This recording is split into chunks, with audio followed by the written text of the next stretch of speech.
What up, what up, what up, everybody? Welcome back to Today's the Day with Zack Andersen. Let's get into it. Hey, what's up, everybody? Welcome back to Today's the Day with Zack Andersen. What up, what up, what up?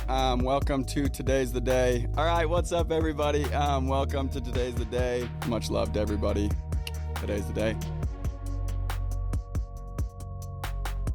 Thank you guys for tuning in as always. I wanted to jump on super quick and let you guys know I'm extremely excited to announce that we finally have the top 10 journals live. They're on today'sthedayshop.com. Make sure you go and get yours. These things are perfect. We got them to the T exactly how we want them. It took longer than we were hoping, but they're amazing. I can't wait for you guys to go and implement these practices and develop these habits that have completely changed my life. So go and check out the journals. Go and get yours today. And I appreciate you guys. Much love. What up, what up, what up, everybody? Welcome back to Today's the Day with Zack Andersen. Today we have none other than Mr. Jay Young himself. Jared, thank you for being here, brother. I'm stoked. Hey, it's good to be here. I'm super excited. I'm excited to be here. It's going to be a lot of fun. So obviously connected through JY through Vivint when he was a VP, but real quick bio on him. If you guys don't know who Jared is, he was born and raised in Sanpete County. With there were 5 siblings in his family, so he's one of 5. Grew up playing baseball. And we're going to dive into it in depth, but you ended up getting cut 8th or 9th grade from baseball. So then you took up wrestling. Throughout that whole time period, you were working in the dairy barn. You served a mission in Canada. And then in 99, you joined the U.S. Army. And then in 2001, there's a 2-year gap there where you were in the Army or whatever had happened, started knocking in 2001. By 2008, you had 45,000 accounts in your downline. And then from there, blew up, took off. One of the VPs of sales at Vivint for a very, very long time, and now just an avid Pulse Chain fan, right? Absolutely dominating. So no, I'm absolutely excited. Jared, in meeting you, you were like one of the most passionate, like resilient. There were so many qualities as I kind of watched you in the workspace, like that I've tried so hard to go and implement in myself and help my other people go and see and then implement in themselves. So I'm so excited to go chop it up with you. But let's rewind because I'm excited for this. Even before we were just talking and you have so many stories. That was one of the best parts about when you present even at Vivint is you literally have stories to go with everything. But I want to throw it way back and kind of go back to the very beginning. So Sanpete County, we have one other guest who was raised in Sanpete County. Okay. You know exactly who that is. Yeah, he's a good man. Very good man. He's a good man. He comes from the more affluent part of Sanpete County. Oh, really? Yeah. So there was some diversity there in Sanpete County. He's from the more northern part. And you're southern Sanpete County. Yeah, I'm from the southern part. Okay, I like that. We're a little bit more scrappy down there. Okay, I'm sure you would agree with that, right? I'm sure you would agree. Hey, they're scrappers too. I love it. Yeah, I love it. So awesome. So he's amazing, and that episode with him was phenomenal. If you haven't watched the episode with Kenny Cox, go and watch it. So one of 5 siblings. What was growing up like when you were really young? Sanpete County set that mood. What was that like? Do you know what? My dad's a coal miner. I had an awesome childhood. I was the oldest of 5. So, with that, there's always a little bit of pressure to, you want to be a good example. My dad always talked to me about being a good example and setting the tone for the family. Yeah. And it was low pressure, but I wanted my brothers and my family to be happy and succeed. So, I was the oldest brother, and with that, I came, a level of like, hey, I've got to make things happen. Absolutely. So you had that from very, very early on. You kind of had that pressure on your shoulders. What was having him be a coal miner? What was that like every day? He was home same time every single day. Was a pretty crazy schedule. Mom was full time at home. You know what? I'm glad you asked that. It really instilled work ethic in me. Whenever I think about, things are hard, things are difficult. Oh man, I'm having a bad day. Whenever I'm like feeling a bit bad we all go through those moments where we like, you have a bad one, right? Yep.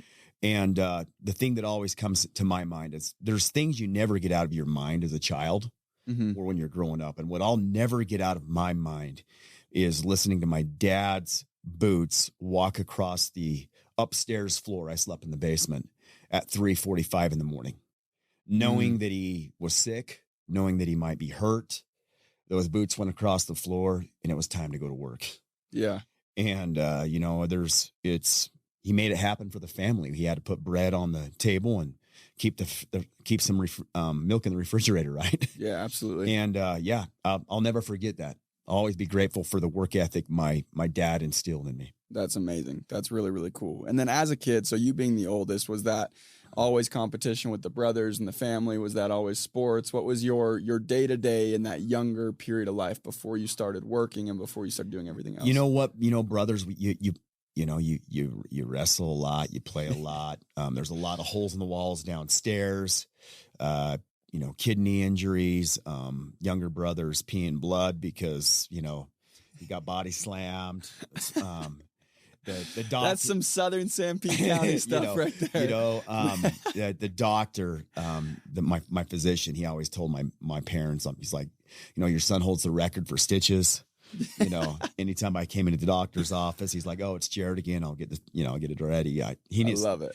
So it was awesome. Yeah. I loved it. And it makes so much sense. Like I love hearing that. And I've heard a lot of different stories about a little bit later in your life, but like every time I sit down, especially with someone that I know and that I'm friends with, it's like, holy crap, dude. Like everything makes so much sense. It really does. Yeah.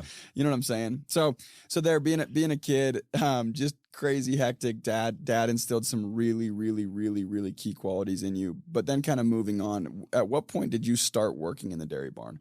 You know what? I was 11 years old and I wanted a pair of Reebok pumps really bad.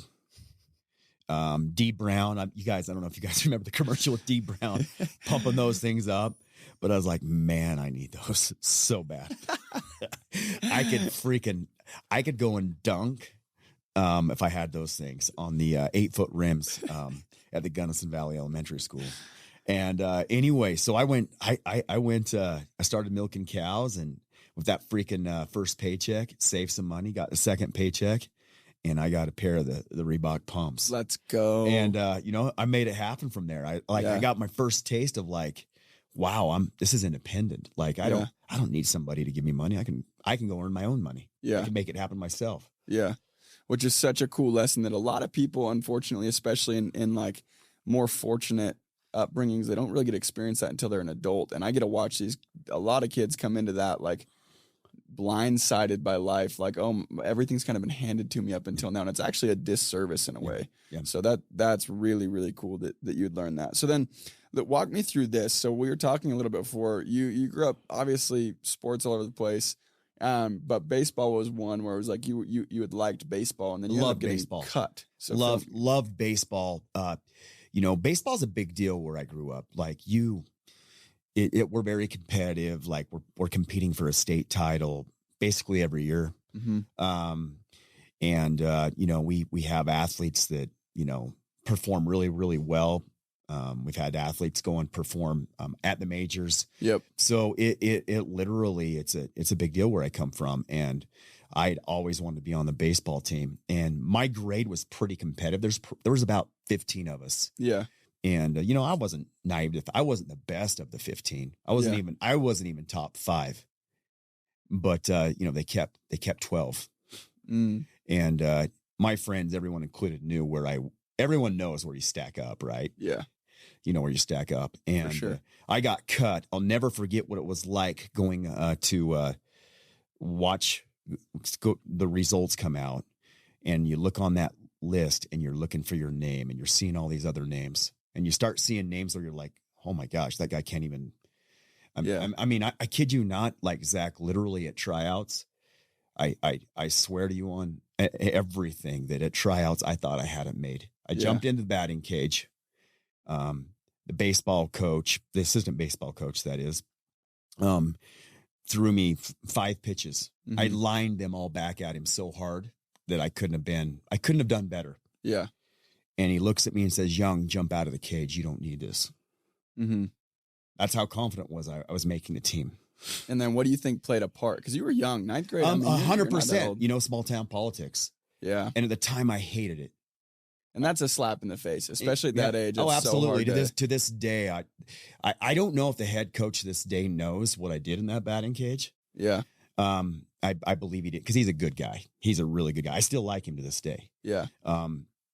But the coach that threw me those 5 pitches, I'd love to sit down with him and have a conversation. Yeah. Hey, how's your life gone? This is how my life's gone.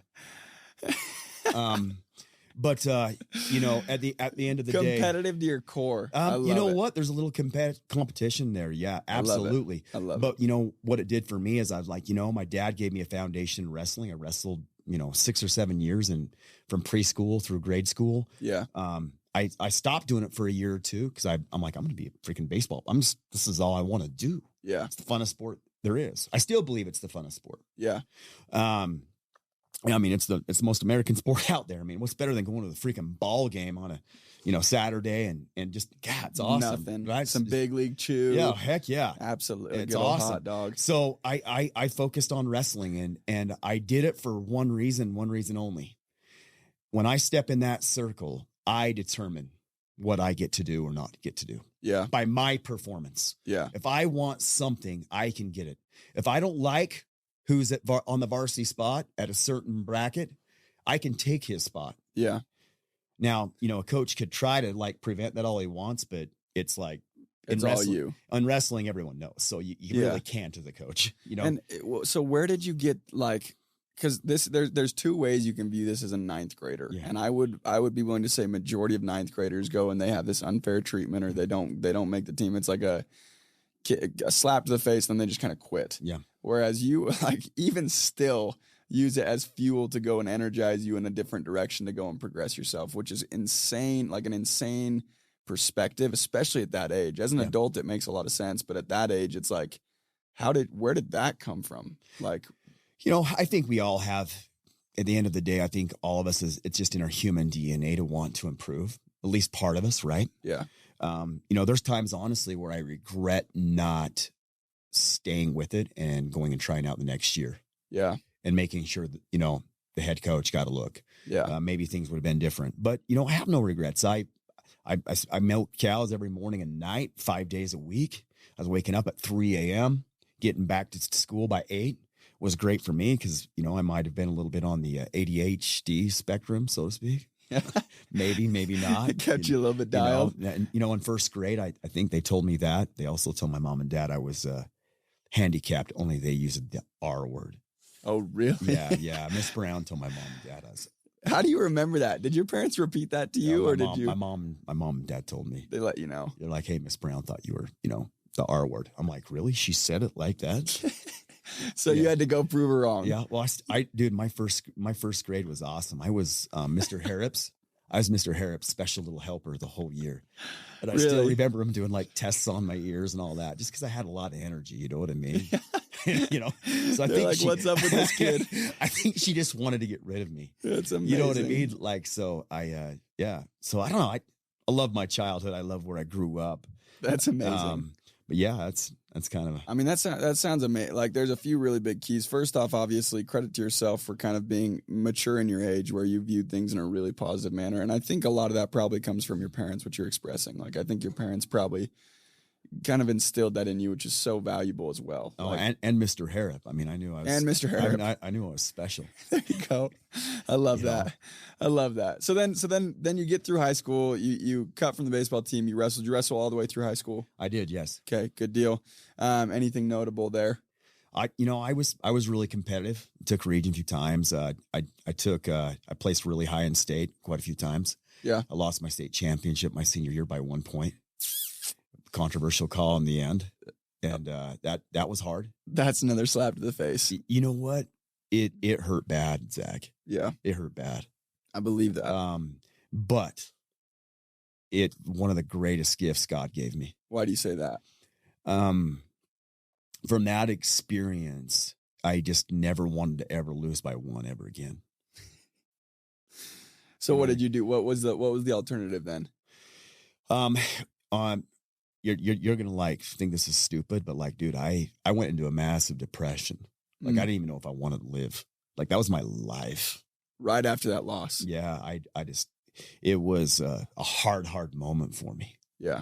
I don't even like talking about it, honestly. Yeah. I don't even talk about it with hardly anybody. I can't believe I'm talking it with you guys right now, but it was a hard moment. I went to a dark place. Luckily my coach pulled me aside and he says, "Hey, you could go and do this on a college level if you wanted to. But, you know, Jared, I want you to know that there's more important things in life than wrestling. Mm. And he's like, I think you're going to do some things in life that are awesome. Well, that is, I don't know. But, you know, again, it's always great to have good mentors. I think one of the most unappreciated public servants in life, even in our country, are coaches. Yeah. That, you know, sacrifice making a lot of money to, you know, help youth. I think it's just something I think that goes really unappreciated. Yeah, 100%. That's big time. And that's probably exactly, I mean, yeah, thank you for sharing, because that's probably exactly what you needed to hear from him. Like, because you probably had so much identity wrapped into wrestling. Like, that was your life. Yep, absolutely. So when that didn't work out how you had practiced and worked for, especially to the point where it's 1 point controversial call, like it could have gone either way. Yeah. I worked hard, Zach. Yeah. I mean, I put in the hours. Yeah. I put in the hours. So, dude, hats off to your coach for that. That's that is amazing. So then as life progresses, then you end up serving a 2-year mission, a full-term mission, right? In Canada. Yeah. I was in Canada. I was up in Alberta, British Columbia. Yep. Just gorgeous, man. It was just an awesome time in my life where I could focus on helping other people and not myself. We did a lot of service up there. British Columbia, if you've never been, British Columbia is gorgeous. Yeah. It's like, the energy there is just amazing. Yeah. And I loved it. It transformed my life for sure. How so? Like what were some things that happened that were like, so, because missions for a lot of people end up being that like rite of passage. Yeah. For a lot of people. Yeah. You know, I'd like to take away the religious component of it. Yeah. I could go on and on about how that helped shape my life. Yeah. But more than anything, I want to focus on the communication component. Because for me, you got to understand, I was this young kid from Sanpete County, Utah, that was scared to talk to people. Yeah. I was scared to talk to people. I was really good at communicating with animals. Like you don't think cows have metaverbals? You don't think cows give off signals? You don't think horses do? Like I learned how to read animals and the signals they were giving, and they don't speak, but you learn to pick up on cues, right? Yeah. And my mission taught me how to communicate with people, that I don't need to be afraid of being told no. Yeah. Oh, no. Okay. I mean, I literally learned how to communicate with people. That's awesome. And like at the end of the day, I never knew what a gift that was. Yeah. That a higher power was giving me. In the moment, did you realize how valuable that was? Heck no. Not at all. No. What in the moment, what was it like? Like without having the wisdom that you have now, in the moment on your mission, were you just like, oh dude, this is freaking sick? Like you have amazing days where you feel like you're having success and you're making a difference. Mm-hmm. And then just like life, you have days where you're like, what am I even doing here? Like, like I'm not doing good for anybody. Yeah. You know, I remember I had a brother that was really, really struggling at the time. I'd found out that he had, with some other friends, basically he had been hot wiring 4-wheelers and from the local 4-wheeler shop. There's only one in town. And he was helping. I don't know if the term borrow is fair. But my brother got, we can use it. My brother got in a lot of trouble and had to go to detention. How old was he? He was young. He was like 14. And I'm like, man, that hit me hard. I'm like, I should be home helping my family. Yeah. You know, and I shouldn't be here. So yeah, you have your good days and your bad days. Right. Yeah. But it was an amazing experience. So you had that, I mean, you had that weight on your shoulders from super early on, obviously being the oldest child. You talked about it at the beginning. Yeah. What was like would you say that was the hardest part of your mission for you? Or what was like the hardest, like truly, because you mentioned a few things that sound pretty hard. You were terrified to communicate to people and you had to go and do that every day on a very controversial subject where you typically aren't going to get the answer you want from someone. No. Or get treated the way you should be. Hopefully in Canada, people were amazing, but like Canadians are the awesomest people on the planet. The nicest people. Yeah, they're amazing. So what would you say was the hardest part? I would say the hardest part was just being away from home, being away from home, being away from your friends, Yeah. Being aware that you're not in an environment that is always comfortable, right? Yeah. You know what I mean? Yep. That's hard. When you go from being for comfortable to discomfort, that's hard. I don't care how tough you think you are. Over time, that's really hard. Yeah. And you got to be aware of that. So that was perfect. The reason I ask that is because typically when people are going through this really transformational phase in life, the hardest part about it becomes something that they realize they got the most growth from, and they continue to do that. Right. So you just said the hardest part about your mission was being away from your family and your friends and in a really uncomfortable new situation. And then that's kind of what your career from at least 2001 until multiple years later, over a decade later, that's what it consisted of entirely. Crazy, isn't it? Isn't that weird? That is so crazy. Right? It blows my mind when I think about it. It's really cool. Okay, so then you get back from your mission. What year was it when you got back from your mission? I got back in 99. Got back? That was when I was born, by the way. I'm a little bit of an old man, right? No, not that old. I'm young. I'm like a baby. I'm like 44 now. It's crazy. You still seem like you're 20. That's what matters. My wife tells me I act like I'm 20. That's perfect. As you should. As you should. I would hang out with you over most 20-year-olds. So I'll take that. I'd like to have a good time. Absolutely. So then you get back, and then that was when your Army experience started. Yeah. How did that happen? So I came back off the mish. I needed money, and I need money now. Mm-hmm. And I'm in Sanpete County, Utah. I don't have a lot of options. Really, my only mentor in my life at the time was my uncle, and he was in the military. He was in the Army, and he was a lieutenant at the time. Mm-hmm. And he told me, he's like, hey, look, they'll pay for your school. They'll do this. It's a great pathway. And by the way, when you go and apply for whether you want to be like a doctor or a dentist or a farm, whatever you want to do, it looks great on your resume. Plus you're serving your country and you'll learn some awesome things. Yeah. And I didn't really value that. Yeah. Like I do now. Yeah. But in the moment, you're like, I need money. I straight up. Yep. I need money, and I need money right now. I gotta get out of here. Yeah. I've got to somehow get out of this place and progress in life. Like I love it here, but I've got to do something. And I can't go to dad and mom and say, stroke a check, because they're just trying to make it as it is. Right. Yep. So I joined the Army as a 91 Quebec, and and off I went to basic training at Fort Benning, Georgia, which is where the Rangers go, the infantry goes. Yep. And there we go. I like that. It was hardcore. I believe that. So was that a 2-year spurt that you were in the Army? Yeah, it was basically 2 years with my training and everything. It was like 15 months straight. And what was your experience when you were over there? Because I had a buddy who went to Ranger School, and I can't even fathom. And I read the books where they talk about Ranger School, and I forget what their Hell Week is, but whatever it's called. You know what? I'll never forget the first morning being woke up early to someone. I was unlucky enough to pick the bed close to the door. Didn't think that could be a deal. And someone walked in and kicked that dang bed. And I was so tired from the night before. Like I got to bed at like midnight 30. Yeah. And it's like 4:45 and someone's kicking my bed and just screaming at me. And I'm like, where the hell am I? Like, and then I'm like, what did I do? Like WTF, like literally. What did I do? Like I've made a huge mistake. Yeah. Like I don't.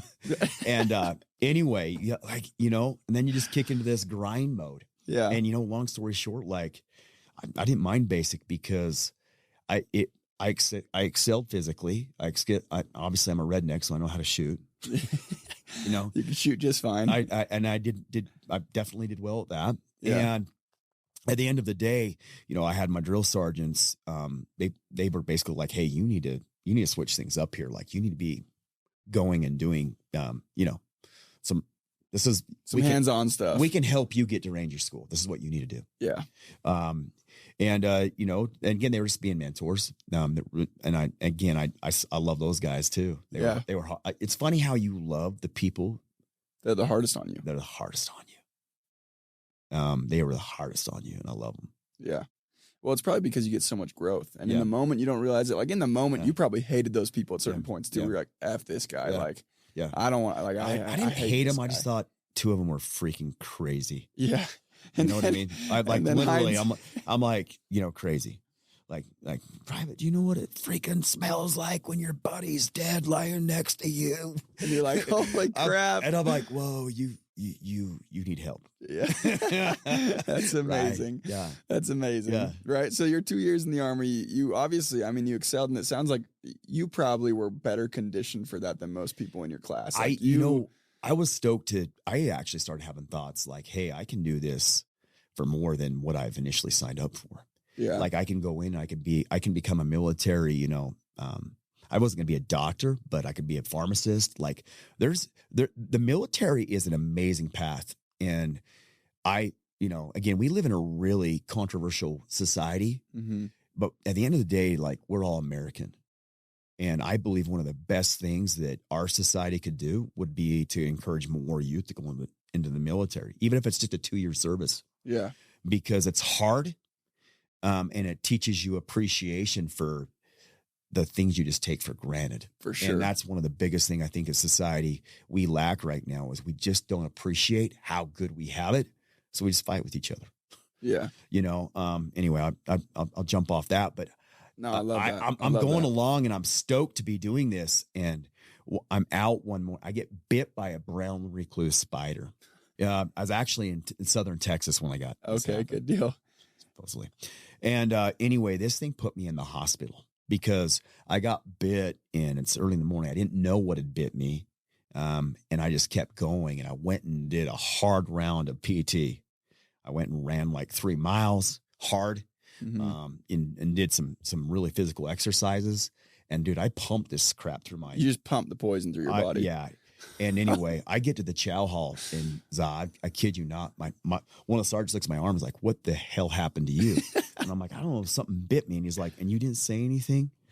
Anyway, they sent me to the hospital and dude, I'm all of a sudden I'm a science experiment. Oh, bro. What were you thinking in that moment where you're like, holy shit. My arm's just swollen big time. And they're like, they don't know for sure what's bit me at the time. And I knew it wasn't good because this is the military. So I'm at school, but so are a lot of these doctors are in training or they're just doing their residency. Right. Yeah. And so the major comes out, I see his rank. So I know he's like been a doctor for a long time and he's looking at it and he's looking over at the students. He's like, what would be nice if he had been bit by a rattlesnake, we would know how to treat this. Yeah. So he was saying it would have been good if you had been bit by a rattlesnake. And I'm like, shit, did I just copy that right? Like if I'd been bit by a rattlesnake, this would be better. Oh gosh. So anyway, and I was in the hospital for like a month and it racked me hard and they didn't know what was up with me. Yeah. And so from there, I ended up coming back to Utah and I came to a hospital back here and I went back and I ended up getting attached to an Army Reserve unit here in Utah. And that's kind of what brought you back. It's all full circle, obviously. It brought me back. Brought you back. And this was around 2000, 2001. Yeah, 2001. And 2000. And while I'm back, I have some buddies that had gone out the summer before and they installed security systems. Again, where I come from, very blue collar.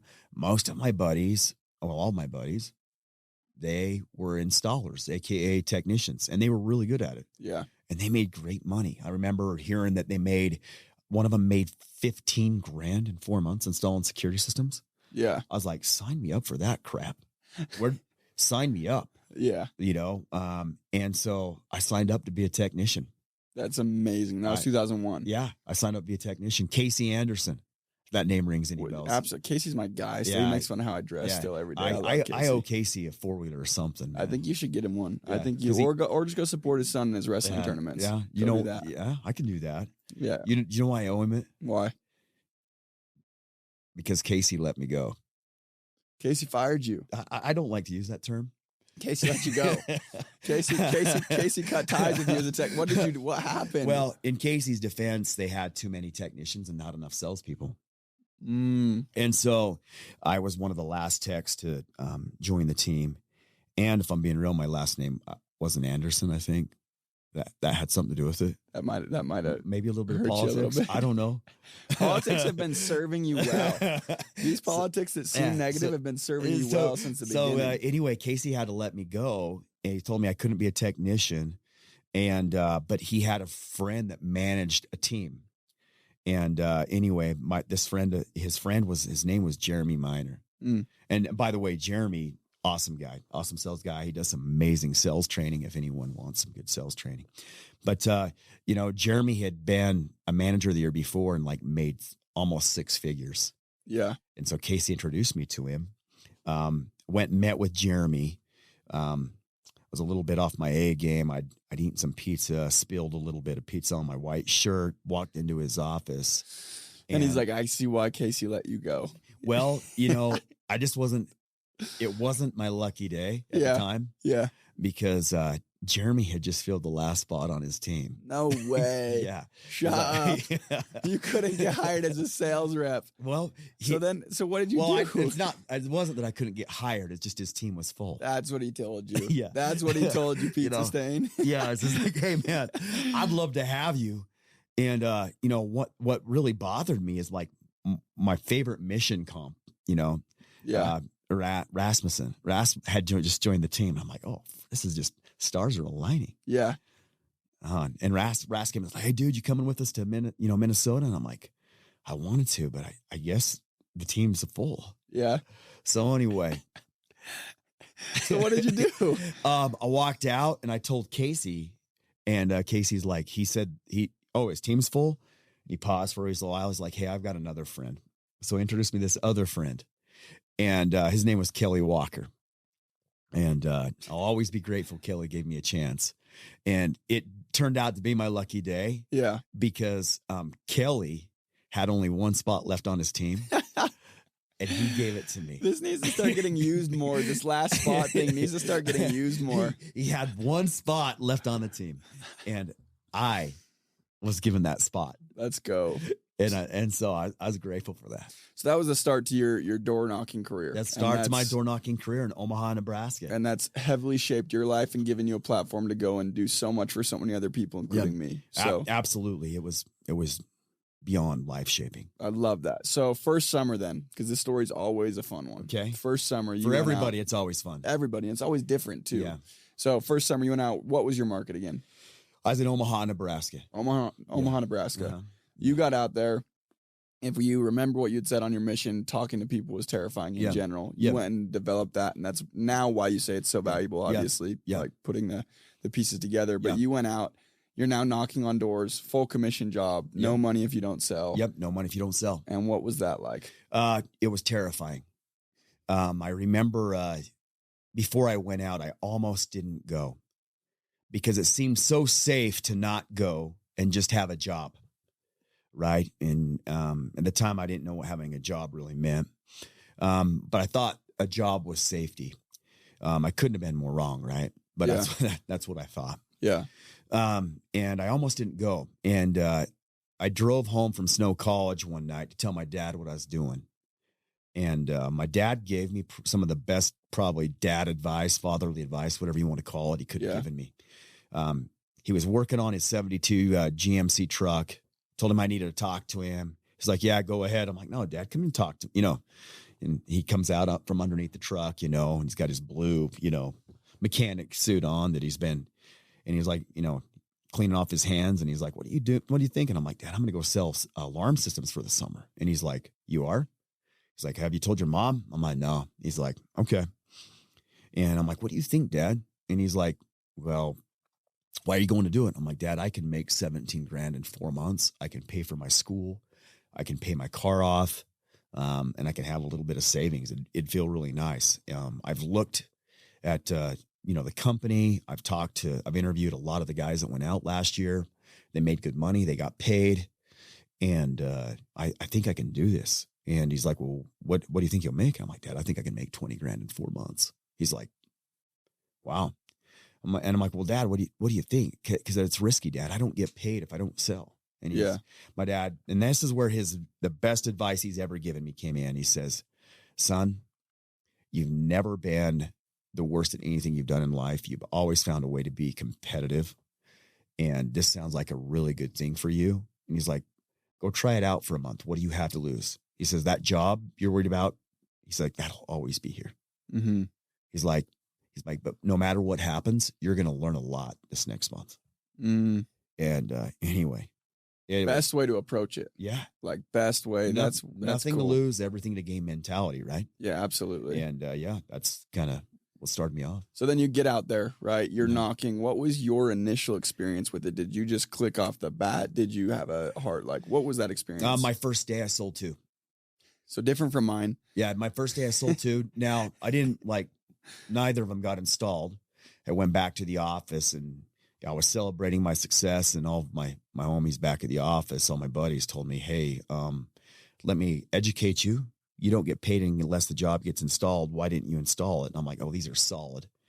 And they're like, well, when are they getting installed? I'm like, next week. So solid. So solid. And anyway, I felt really good about it. Yeah. And they both got installed the next week. Oh, did they? There. Okay. So you are the anomaly. I like literally in my first year, Zach, like it was awesome. I never went more than like 2 or 3 days where I didn't get a sale. Actually, I don't think I ever went more than 2 days in a row that I get one. I was not good, but I worked hard. From the military, I picked up this mentality that was basically just such a grind, make it happen mentality, which was, lead, follow, or get the freak. I'll use the word freak for your viewers, out of the way. Yeah. And that was just, it's no excuses. You're 100% accountable for what you do or don't do. And, from the MISH, I picked up on how to communicate, and I was not a good salesperson, but I just found a way to sell one every day. Yeah. And, I had some bagels in there, but I finished the summer with, again, this is nothing crazy, but I finished the summer. I got paid funded on 125 accounts, as a rookie. So, I made it happen, and I started noticing that I started to get better. So what did you make that first year then on 125? I made 42 G's. So double what you even thought would have been amazing. It was life-changing for me. Yeah. I can't even explain the feeling. Yeah. Driving home from Omaha, Nebraska. I remember really well, like it was yesterday. My car got broken into the night before, my red Dodge Neon, and my CD player got stole, and all my CDs. We had CDs back then. Yeah. And it sucked, but I knew I had a good paycheck coming, so I drove down to the Walmart, bought me a Sony Discman, and Linkin Park had just came out with the sweetest album ever that they'd ever released.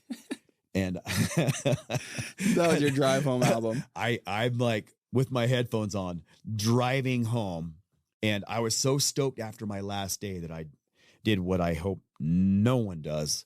I left at like 11 p.m.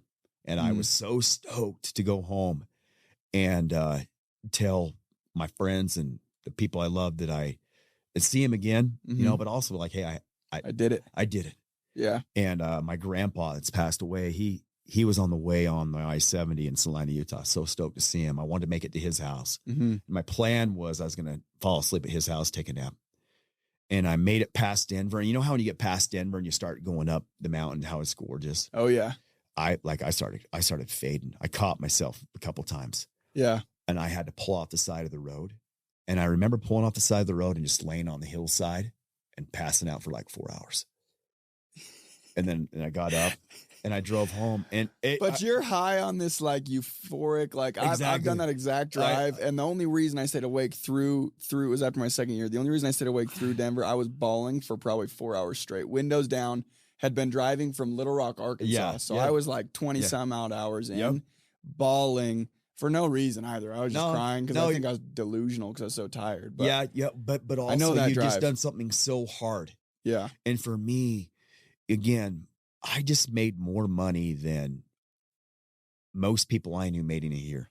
Yeah. And it was powerful. It was a life-changing event where I was like, I really am the master of my destiny. Yeah. I, with my 2 hands, my work ethic, and the knowledge that I've gained from other life experiences, I can write my own paycheck. I don't need to depend on anyone. It was amazing. So cool. Such an awesome experience. And I'll always be grateful for that little company that I work for, door to door. They paid me. Yeah. They paid me every penny they owed me. Yeah. And they weren't a very big company. So and it's hard to manage companies. That company ended up not staying in business. Yeah. But I'll be so grateful that the owners paid me. Yeah. Absolutely. Dude, that's so cool. And I know like that exact moment you're describing, like I literally, that gives me chills because it gives me flashbacks to that exact same drive. Yeah. And anyone who's driven home from out in the South or anywhere over that direction, you always take the Colorado way because it's prettier. Yep. If you go up through the north, it's just ugly. Yep. Right. You always go through Colorado, especially if it's your way home. Especially if you're heading back to Sanpete County. Yeah, exactly. If you're going to Sanpete County too, right? And that feeling is just indescribable. Like, it's awesome. Truly, it's unreal. So then your career from there. So you went and you had honestly a phenomenal first year. It was more life-changing than anything. You now have a new lens to look at life through. Right. And then as time went on, how did you end up at Apex or Vivint when you did that? What year was that? And then what was that? You know what? I didn't want to be, everyone's like, well, when did you get into management? I'm like, I didn't want to get into management. I wanted to be a pharmacist. I still was drilling with my Army unit for I needed to do another 6 years, I believe it was. I was drilling with my Army unit. Yeah. And I wanted to be a pharmacist. That was my goal. I wanted to get my degree. Yeah. And so door to door was a means to my end. Yeah. And my dream was to be a pharmacist, make 6 figures a year and work 4 days a week. Yeah. Never be on call. And never, have to work extra hours. I'm going to live a good life. You know what I mean? Absolutely. And, anyway, after 2 or 3 years of just I became a trainer, which was awesome. I'd get on an airplane, land in the morning, jump off, go knock doors with new guys every day, sell 3 or 4 accounts, jump on a plane, now head to Detroit, jump on a plane, head to Charlotte, jump on a plane, head to New York, jump on a plane,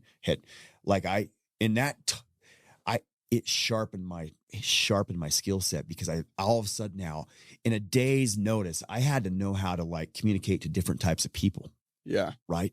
Because I can promise you how you would present to somebody in Philadelphia is a hell of a lot different than how you're going to present to somebody in Arkansas. Yeah, absolutely. Now, both markets are amazing. Yep. But it's a different presentation. You need to be dialed. And you need to know how to communicate. You need to know how to pick up on those metaverbals. Okay. And anyway, it really sharpened my sword. I did this. I was a trainer because I did not want to manage. You're avoiding it. I was avoiding it. So anyway, the company I was working for at the time, they went through some changes, which forced me to go through some changes. And I bumped into Todd Peterson at the Gold's Gym. And, I guess you could say the rest was history for me. Yeah. I would say that's dude, talk about those serendipitous moments or those moments that were kind of placed in your life for a reason. You know what I'm talking about? Yeah. If you ever do the Tony Robbins priming, they talk about that, those moments that were just so not planned that ended up changing the whole trajectory of your life. And that's it right there. So you met Todd Peterson. What was that first interaction with TP at Vasa? I'm wearing my company swag. And of course he's wearing his company swag and he's got a really sweet flat brim hat on. And, and TP trucker. And he's over there. He done some bench press and I'm moving weights. He's like, hey, you sold for that company? I'm like, yeah. And he's like, oh, okay. He's like, yeah, I own Apex. I'm like, oh, Apex. Nice. I'm like, you guys had a good year? He's like, yeah, we had a really good year. I'm like, yeah, we actually beat you if I'm right. Yeah. And Todd came that competitive side. Todd's competitive. He doesn't like. And anyway, he's like, oh, how did you do? And I'm like, I did okay. And he's like, well, how did you do? And I'm like, I sold 330. He's like, you did? He's like, and anyway, we started going from there. And I didn't want to work with him for first. I thought he was just too bold. He was just really bold. You know, he was really bold, but he was so smooth that put me on my sales guard, if you know what I'm saying. Oh, 100%. But at the same time, I knew there was something to him. I knew there was something in me. Is like, hey, you need to get to know him better. Yeah. And then how did you come around? What made you come around to him? I was forced to come around. And, at the end of the day, business is hard. Yeah. And there was a lot of companies that year that had to make some really hard decisions. And people didn't get paid. not just at the company, all the companies in the Valley, people weren't getting paid. Yeah. There was one company that paid their people what they felt like they were owed. There was only one company that I could find where I wasn't finding these stories. And guess what the name of that company was? Apex. Todd Peterson's company. Yep. And again, I'm not the smartest knife in the drawer because I'm from Sanpete County. South side. South part of it. But I want to know where I'm going to get paid, because I'd been so lucky that I'd always been paid before. Mm-hmm. I didn't realize I was lucky until I looked around. I'm like, well, wait a minute. People aren't getting paid. People aren't getting paid. Yeah. And so what a lot of guys don't understand, people in the industry, is Todd built a dynasty because of his integrity. Mm-hmm. People knew they could trust him. And I knew that. I knew he was really competitive, but that's okay. I was competitive. Yeah. But I knew he had integrity. And anyway, that's, and I came over and I was so put off by what happened in the industry. They wanted me to manage, and guess what? I didn't want to. I just wanted to sell. Mm-hmm. But I came over and all of a sudden I had friends in the industry. Hey, I want to come over and work with you. Okay. Well, and that turned into me running a team. Yeah. And all of a sudden that team turned into, a couple of roommates that wanted to run teams. Yeah. And now it's like, okay, so I guess I'm running a team, and I'm running, 4 offices as well. Yeah. And we went out and we had a very good year. We had offices set new industry records, and guess the most important thing happened. We got paid. And from there, it was just game on. So then you ran it up. I mean, but within 7 years of being in the industry, you ended up managing or overseeing 45,000 accounts. That's record time, record accounts. Yeah, I was growing so fast, Zach. And I say this is a we moment. We as a company were growing so fast. Our groups were growing so fast that literally I just had to shed off awesome leaders. Yeah. Not even by choice. It just had to happen. Like a Jason Brown. He goes on to run Alchemy that's doing 50, 60,000 accounts a year. Yeah. Bo Gardner. He's my roommate, still a good friend of mine to this day. Both of these guys, he shed off, and he goes and teams up with some other big names, Casey Baugh, Jeff Mendez, and they're running one of the strongest. I mean, any of our groups would have been the biggest company anywhere else. Mm-hmm. And we're all rolling at one company with one objective and one dream, and it was awesome. Yeah. I loved it. That's that. Yeah. Is it like when you guys were running stuff was when I first got into. So fast forward way farther along the road. 2017 is when I started. Okay. And that's when you guys were running things. And I also got to go and see the divisional split where different VPs were running different divisions. And I got to see that different cultures, just totally different. And so I feel like I've gotten to see a little bit of the progression other than the early stages. And seriously, that was like the secret weapon, was always the people. You have the right people, you're going to win. Yep. 100%. That's, if there's anything I learned from watching you guys and being mentored by Casey and also by you and Cody and everybody, right? Jeff, Bodie, seriously, was if you have the right people in your corner, you don't lose. Yeah. 100%. I was really fortunate. I had some amazing partners along the way, names that you've mentioned, name you did, Cody Vabel, an amazing partner, Mark France, an amazing partner. All of these. And what's awesome is I'm great friends with all these people still to this day. Yeah. What you think about it, when you're partners with somebody for a really long time. It's hard. Yeah. It's really hard. You have some hard moments. I'm like, man, I guess I got lucky. Yeah. Because I had awesome partners. Yeah. I really did. Yeah. All of them were different, but I was able to learn from all of them in different ways. Yeah, absolutely. Yeah. So dude, obviously your life is so freaking remarkable, and kind of the point of the podcast and the goal is obviously, you're inspiring, and you're obviously very humble about it, but you're inspiring. What you've done is inspiring. And my goal is to go and show everyone how you're relatable. Okay. If you can relate and inspire is when you go and invoke change in someone. Okay. Right. And truly your life is it's so cool. It's so fun to hear about, and I have such a good time. But obviously there's a ton of ups and downs and everything like that. Yeah. So one thing that helps a ton to go and put on the lens of oh, Jay Young is just like everybody else. He has these things that happen you've mentioned a couple of things before we started recording, but what would you say if you were to go and pinpoint a few things that were just some lows of lows along the way, where it's like, regardless of this plane where everything's going amazing at work and money and financially, like either internally or within the family or whatever it may be, there were things happening. What, if you don't mind sharing, like what were some of those? You know, I'll get a little bit vulnerable with you because I want to be real with you. Along the way, life happens to all of us, but there was three moments along the way that like really I felt like a complete failure. First moment, one of my younger brothers committed suicide. And so if anyone's gone through that, like you feel as a family member, you feel like you've failed them. Mm-hmm. And it's heartbreaking. It's hard. Suicide's real. If you haven't dealt with it, odds are in this life, you're going to have to, in one way or the other.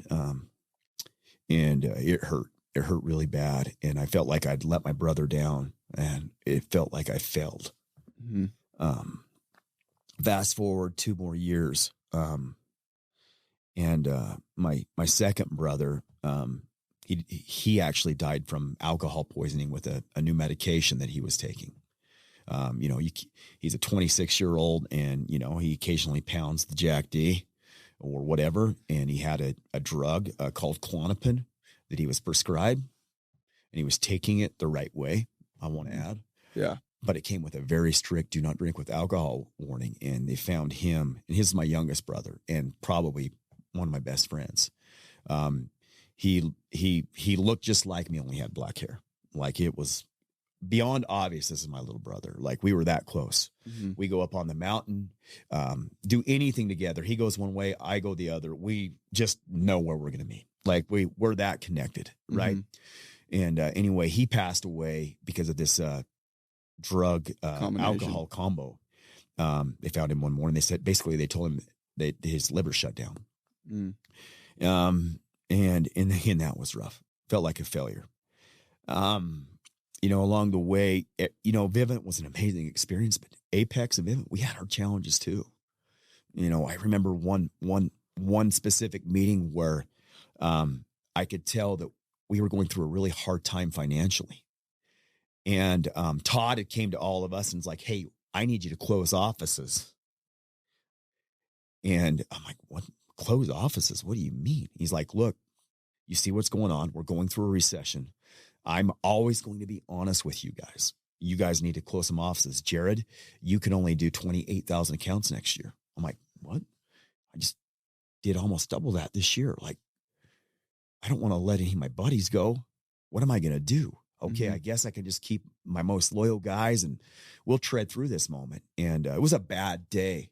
I remember going home after that day and my wife came to me and she had just like awesome news. And she, and you guys can guess what the news is. She's pregnant. She's pregos and she's going to tell me. And I